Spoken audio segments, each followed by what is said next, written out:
بسم الله الرحمن الرحیم. د structural analysis 1 د دویم چپټر اول لیکچر ته ښه راغلاست. په دغه لیکچر کې غواړو د statically determinate structure نو په انالیسیس باندې بحث وکړو چې څنګه کولی شو statically determinate یا معین ساختمانونه یا structure نه څنګه تحلیل کړو.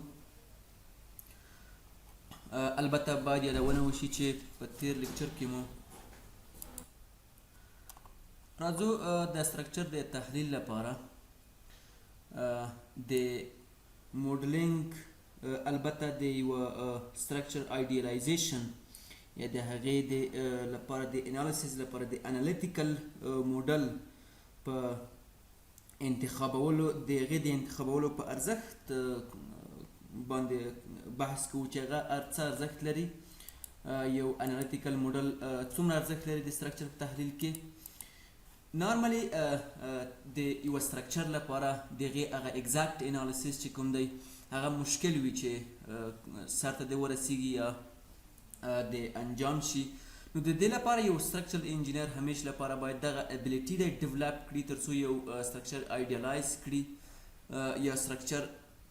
لپاره یو انالیتیکل موډل یا دغسې موډل یا محاسبوي موډل ورته جوړ کړي structure لپاره. یعنې لکه په static کې به تاسو ویلي وي چې د یوه structure لپاره یا د یوه structure د ممبر لپاره د فري باډي ډیاګرام جوړول دي. مخکې دې څخه چې structure یا د هغې د ممبر په تحلیل باندې پیل وشي، هغه تحلیل شي، باید د هغې لپاره یو وارې فري باډي ډیاګرام ترسیم شي. نو په همدې ترتیب سره دلته هم همغسې همغه موضوع په تعقیب سره دلته د هغې د یوه structure لپاره د appropriate analytical model جوړول ډېر زیات مهم دي. چې راځو دغه موضوع د سپورټ کنیکشن څخه شروع کوو چې سپورټ کنیکشن چې کوم دي هغه څومره ارزښت لري البته، او څنګه کولی شو سپورټ کنیکشن یا هغه جوینټونه چې کوم دي، یعنی معمولا هغه جوینټونه کوم جوینټونو په واسطه چې structural ممبرونه سره وصل شوي دي په مختلفو طریقو باندې، مختلفو لارو باندې چې یو ډیزاینر هغه په نظر کې نیسي او خپله جوینټونه هم ډیزاین کوي. د ډیزاین پر مهال مختلف قسم د جوینټونو لرو چې په مجموع کې 3 قسمه جوینټونه لرو. لکه دلته ذکر شوي چې هم پین کنیکشن دي. پین کنیکشنونه هغه جوینټونه دي چې کوم جوینټونو کې چې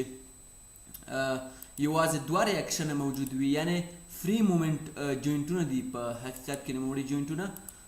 فری مومنټ جوینټونه دي، پین کنیکشن ورته ویل کېږي. په همدې ترتیب سره رولر سپورټ چې کوم دي نوموړي بیا یوازې یو عکس العمل لري، یوازې په دې شکل سره وي چې یوازې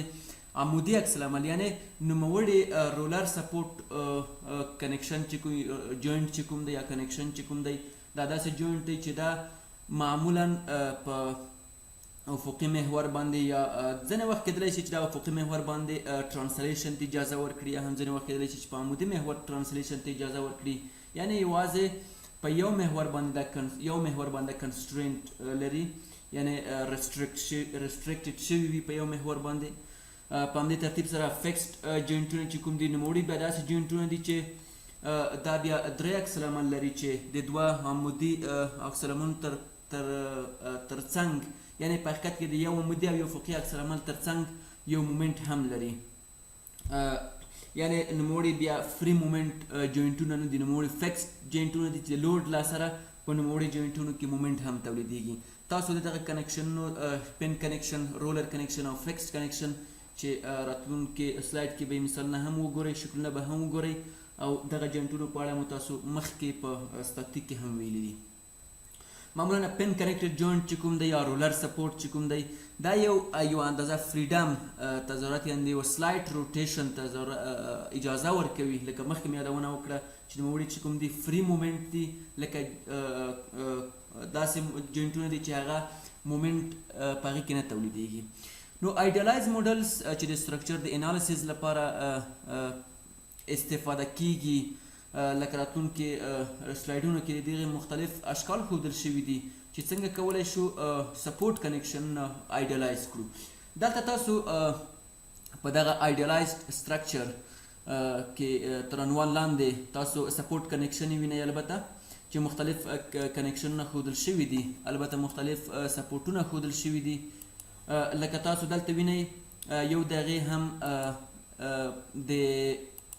ټیپیکل پین سپورټډ کنیکشن دی چې په دې مثال کې شکل کې ښودل شوي دي. البته یعنې داسې کنیکشن دی چې دلته یوازې کالم د بیم سره وصل شوي دي، د بولټ په واسطه باندې وصل شوي چې دا پین سپورټډ دي. پین سپورټډ دا کنیکشن یعنې میټل فلزي کالم له فلزي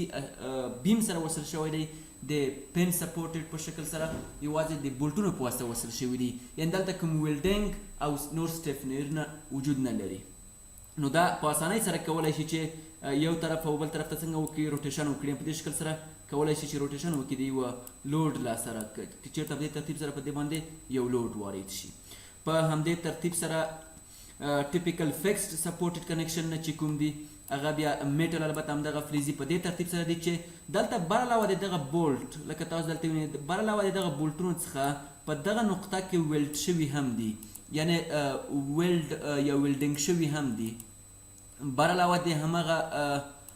کوم بولټونه چې کوم دي د دغه ځایونو کې ویلډ هم ورکړل شوی دی، او بر علاوه د دغه ویلډینګ دلته سټیفنرونه هم لري. په دې شکل سره سټیفنرز لري، دې ته بیا سټیفنرونه ویل کېږي. دا په هغه صورت کې چې یو که چېرته موږ غواړو چې یو سپورټ چې کوم وي فکس سپورټ وي، نوموړي سپورټ بیا روټیشن ته اجازه نه ورکوي. یعنې د یوه لوډ په صورت کې یا کله دلته لوډ واردېږي نوموړي سپورټ نشي کولی چې دوران دی وکړي، یعنې روټیشن دی وکړي. په دغه حالت کې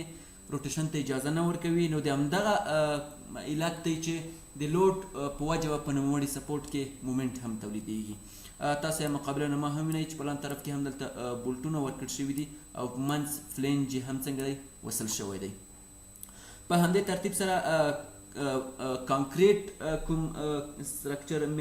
سپورټ کنیکشن چې دی البته یا کانکریټ کوم سپورټونه چې کوم دي تاسو دلته وینئ چې رولر سپورټ تاسو به اکثره په پلونو کې لیدلي وي چې برجونه یا پلونه په دې شکل سره جوړ شوي وي چې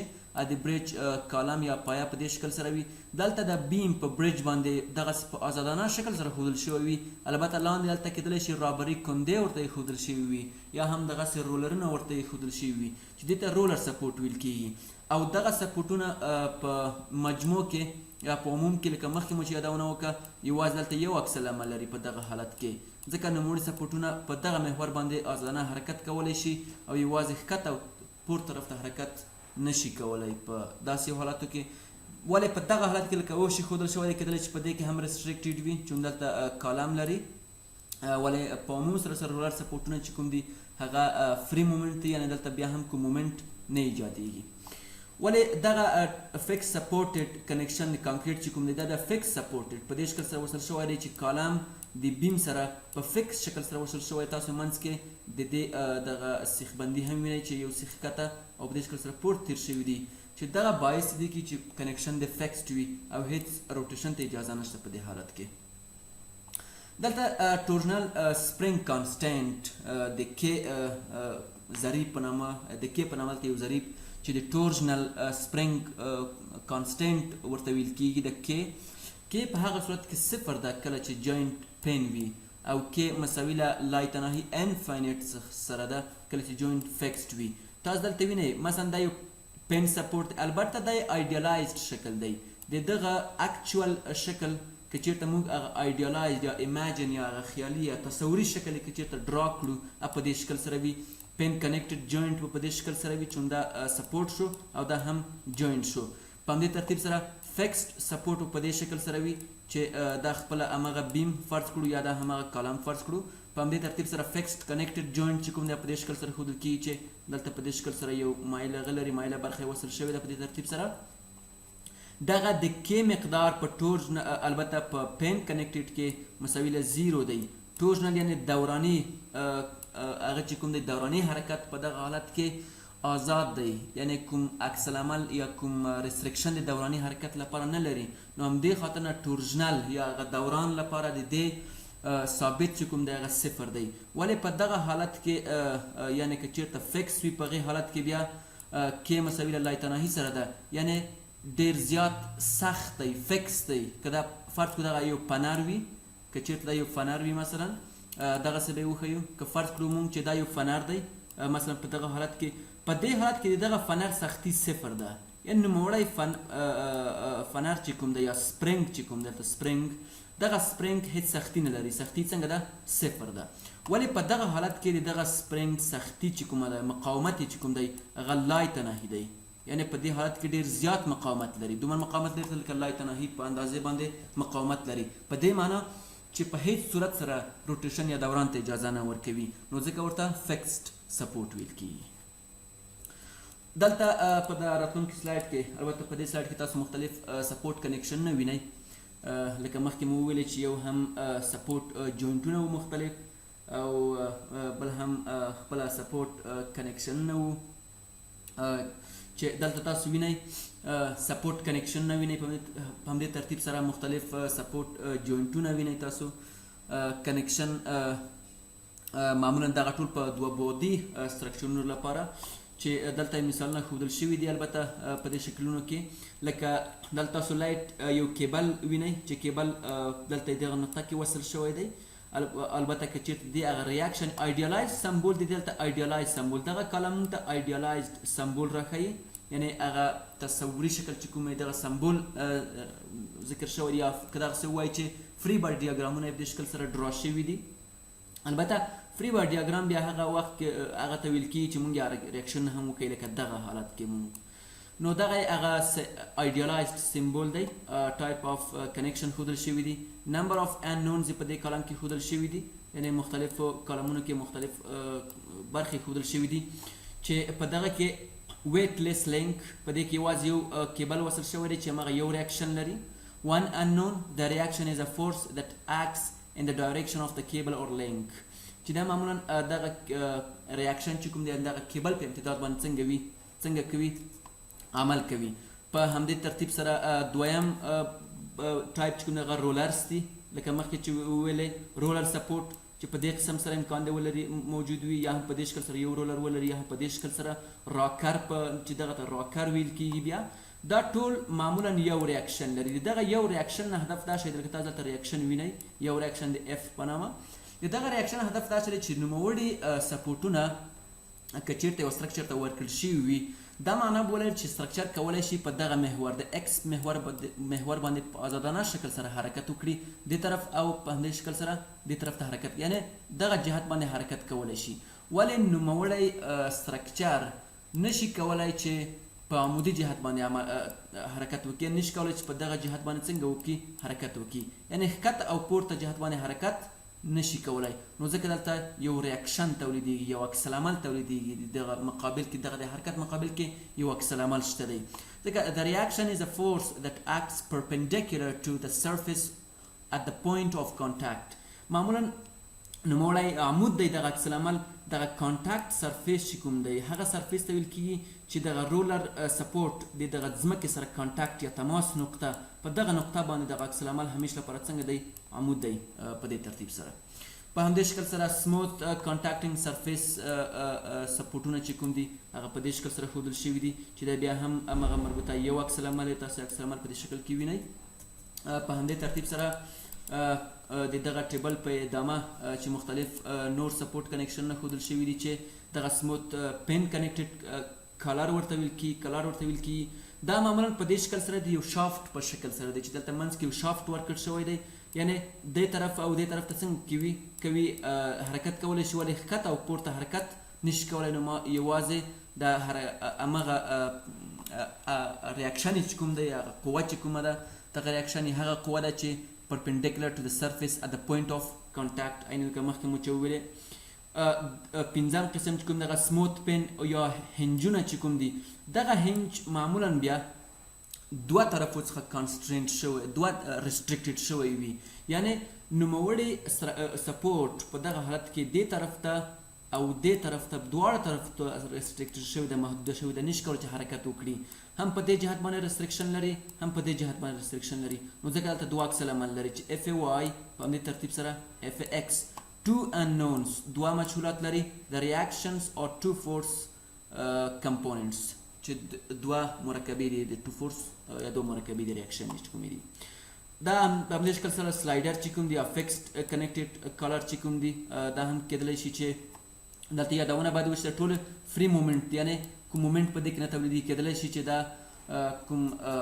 فرض کړه که چېرته وښیو چې دا یو میله یا ممبر چې کوم وصل شوی ده دغه ممبر چې کومه دا کولی شي په دې شکل سره دوران وکړي یا هم نوموړی ممبر کېدلی شي په دې شکل سره دوران وکړي. ولې دلته که چېرته وګورو په دې کې به دغه ممبر چې کومه تړل شوې ده یا وصل شوې ده نشي کولی چې ممبر دې په دې شکل سره دوران وکړي یا د هم ښکته طرف ته دوران وکړي. نو ځکه دلته یو مومنټ تاسو وینئ چې مومنټ ایجاد شوی دی او په همدې ترتیب سره نوموړی ممبر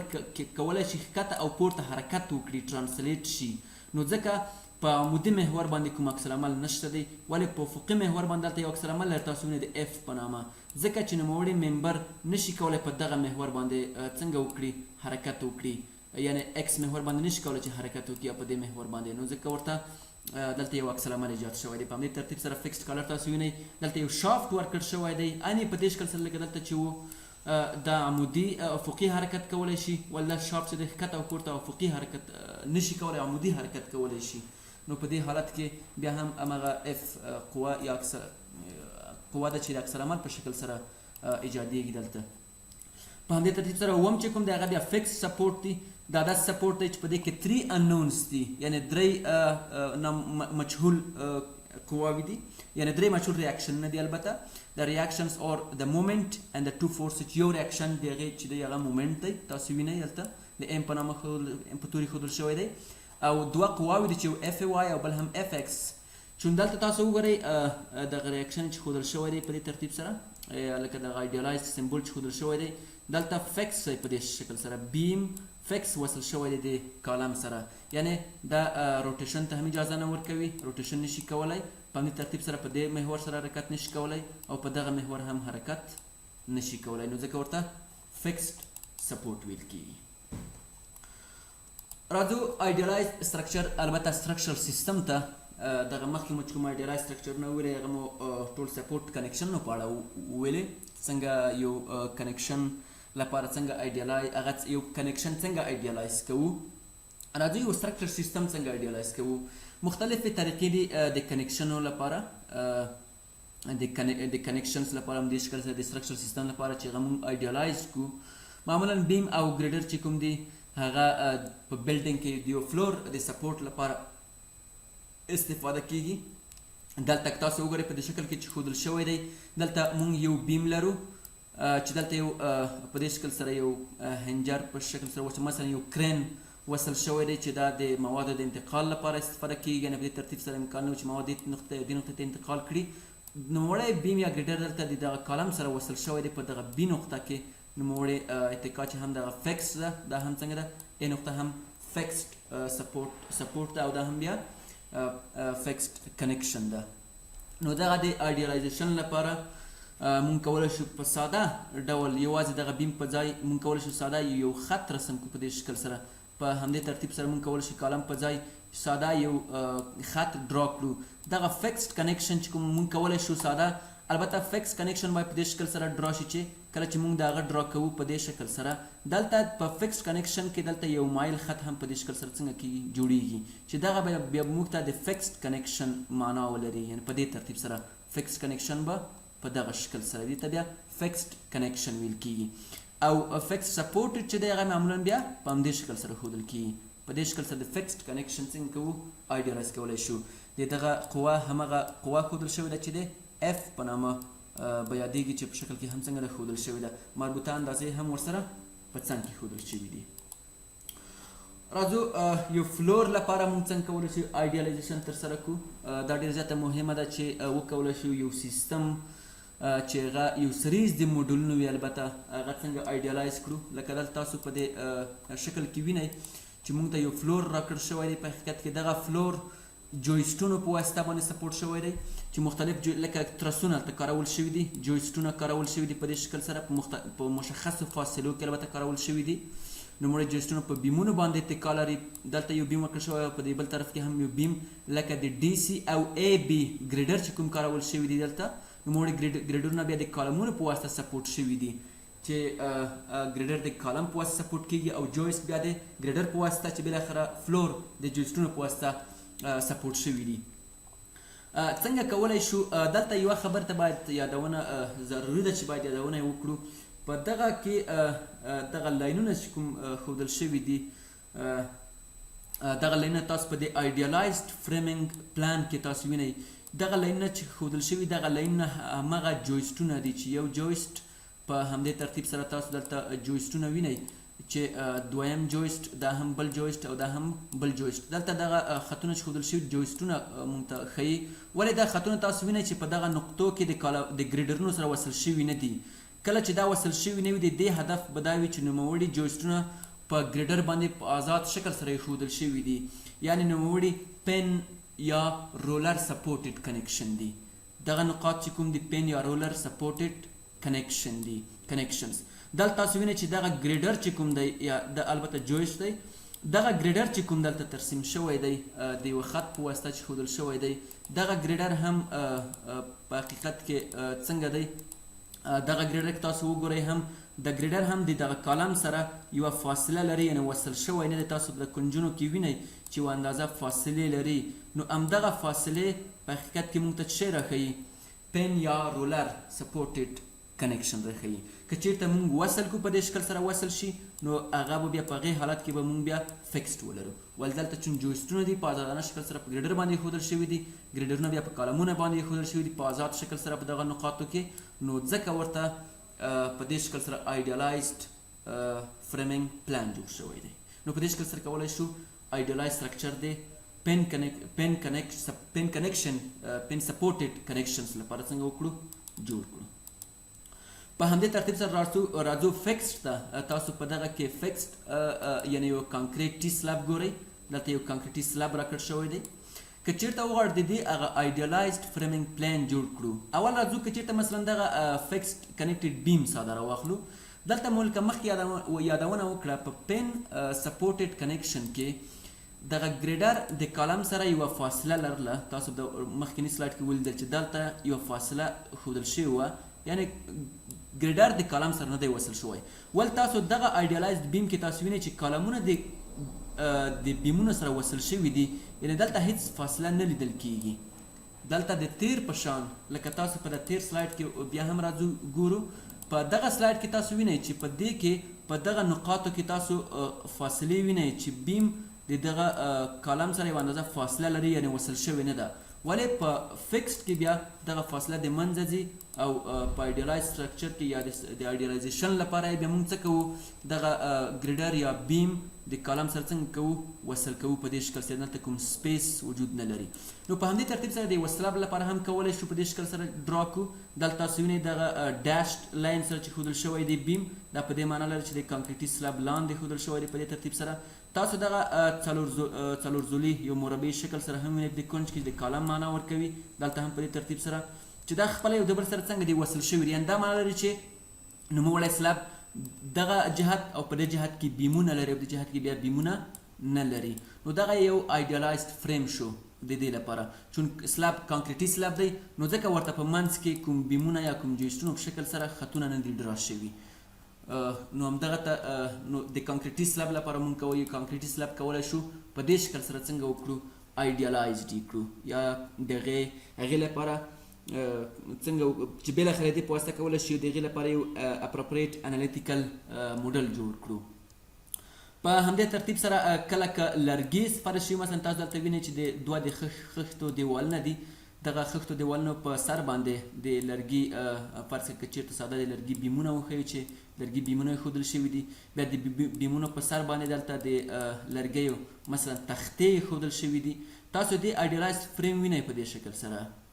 دغه ډاشډ لاین بیا هم همغه موږ ته د خښتو دیوال راښیي او دغه منځ کوم خطونه چې دي دا همغه مربوطه لرګي بیمونه راته ښیي او دا بیا هم تاسو وینئ چې بیمونه په دې دیوال باندې په دې شکل سره څنګه دي ایښودل شوي دي یعنې ټمبر سټرکچر وي نو عین شکل سره کوم چې د فلیزي لپاره کولو ټمبر یا د لرګي سټرکچر لپاره هم په همغه شکل سره ایډیالیزیشن څنګه کوو ترسره کولی شو راځو ټریبیوټري لوډینګز ته ټریبیوټري لوډینګز نه هدف دلته دا شی دی خپله ټریبیوټري لوډینګز په حقیقت کې د اکیومولیشن د لوډز اکیومولیشن دی کوم چې په یوه پرټیکولر سټرکچرل ممبر باندې وي یعنې د لوډ جمعوري یا د لوډ جمع کېدنه ده په یو مشخص ممبر باندې خپله د دې لپاره یا هغه لوډ ته ویل کېږي ټریبیوټري لوډینګز کوم چې د ټریبیوټري لکه یوه اختیاري یا دغسې یو سطحه که چېرته ټریبیوټري ایریا وښیو ټریبیوټري لوډینګز هغه لوډینګ دی هغه بارونه دي کوم چې د ټریبیوټري ایریا څخه مشخصې یا کوم چې په ټریبیوټري ایریا باندې واردېږي یا کوم چې د ټریبیوټري ایریا څخه مشخص ممبر ته انتقالیږي معمولا کله چې یو فلټ سرفیسونه لکه والز یا فلورس یا هم روفس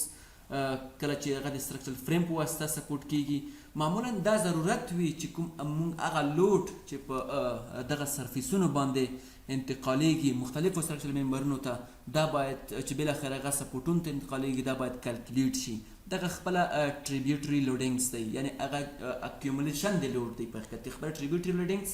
اکیومولیشن د لوډینګ دی کوم چې